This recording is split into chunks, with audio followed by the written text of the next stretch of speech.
Tamil cinema நேயர்களுக்கு அன்பு வணக்கம். வெல்கம் டு எம்பி திரை. இந்த ஷோல தாறுமாறான ஒரு தரமான வெப்சீரிஸ் உடைய ரிவ்யூ தான் நம்ம பார்க்க போறோம். கர்மா அப்படிங்கிற ஒரு கொரியன் வெப்சீரிஸ் நெட்ஃபிளிக்ஸ்ல அவைலபிளா இருக்கு. நீ செஞ்ச கர்மா, அதாவது நீ செஞ்ச வினை உன்னை திருப்பி அடிக்கும் அப்படின்னு சொல்லுவாங்க இல்லையா, அதை ப்ரூவ் பண்ணக்கூடிய வகையில ஒரு தாறுமாறான வெப்சீரிஸை கொடுத்துருக்காங்க. 6 பேருடைய லைஃப் எப்படி ஒரு ஆக்சிடென்டோட கனெக்ட் ஆகுது, இவங்க 6 பேருக்குமான காமன் கனெக்ஷன் என்ன அப்படிங்கிற தீம்ல நகரக்கூடிய ஒரு கதை. இந்த சீரீஸுடைய ஆரம்பத்திலேயே ஒரு பயங்கரமான ஃபயர் ஆக்சிடென்ட்டை காட்டுறாங்க. அந்த ஃபயர் ஆக்சிடென்ட்ல ஒருத்தரை தவிர மற்ற எல்லாருமே இறந்து போறாங்க. அந்த ஒருத்தரும் பாத்தீங்கன்னா பயங்கரமான எரிஞ்ச நிலையில தான் உயிர் தப்பிக்கிறாரு. அவர் பேர் தான் பாத்தீங்கன்னா பார்க். அவருக்கு ட்ரீட்மெண்ட் பண்ற டாக்டர் இவரை பார்த்த உடனே பயங்கர ஷாக் ஆகுறாங்க. அந்த டாக்டருக்கும் அந்த பார்க்குக்கும் என்ன சம்பந்தம் அப்படிங்கிற கேள்வி ஒரு தனியா போயிட்டு இருக்கு. அப்படியே கட் பண்ணா பார்க்குடைய லைஃபை காட்டுறாங்க.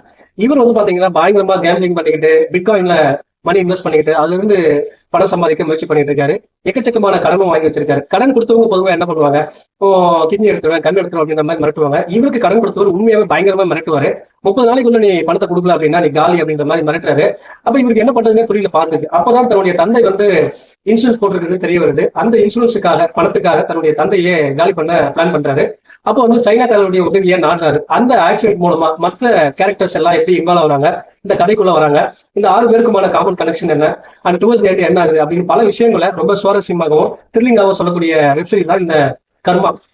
இந்த வெப்சீரிஸை பத்தி ஆலோசனை அப்படின்னா இதுல எனக்கு பிடிச்ச விஷயம் என்ன அப்படின்னா த்ரில்லிங் எலமெண்ட். அதாவது 6 மெயின் கேரக்டருக்கு 6 எபிசோட் அப்படிங்கிற மாதிரி வச்சிருப்பாங்க. ஒவ்வொரு எபிசோடுமே பயங்கர சர்ப்ரைசிங் எலமெண்ட் இருந்துச்சு அப்படின்னு தான் சொல்லணும். அதே போல ஒவ்வொரு கேரக்டரும் இன்ட்ரோடக்ஷன் பண்ண விதம் இல்லையா வேற லெவல்ல பண்ணிருப்பாங்க.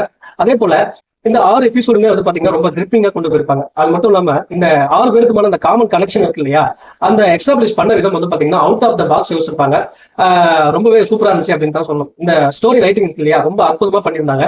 அதே போல இந்த ஸ்டோரியா இருக்கட்டும், இந்த 6 பேருக்குமான அந்த கேரக்டர் டிசைனா இருக்கட்டும் அன்பிரிடிக்டபிளா இருந்துச்சுங்க. ப்ரிடிக்டே பண்ண முடியல, அந்த அளவுக்கு சூப்பரா கொண்டு போயிருந்தாங்க. மேக்கிங் வைஸ் பார்த்தாலுமே பாத்தீங்கன்னா வேற லெவல்ல இருந்துச்சு. ஓவராலா இந்த 6 எபிசோடுமே ரொம்ப கிரிப்பிங்கா கொண்டு போய் முடிச்சிருந்தாங்க. உண்மையை பாராட்டக்கூடிய ஒரு விஷயம்.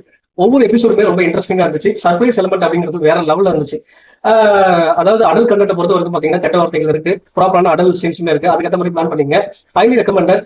கண்டிப்பா இந்த வெப்சீரிஸ் பாருங்க, வேற லெவல்ல இருக்கும். இந்த வெப்சீரிஸ்க்கு நான் கொடுத்த ரேட்டிங் 5 to 4. அடுத்த மாசத்துல சந்திக்கிறேன். நன்றி, வணக்கம்.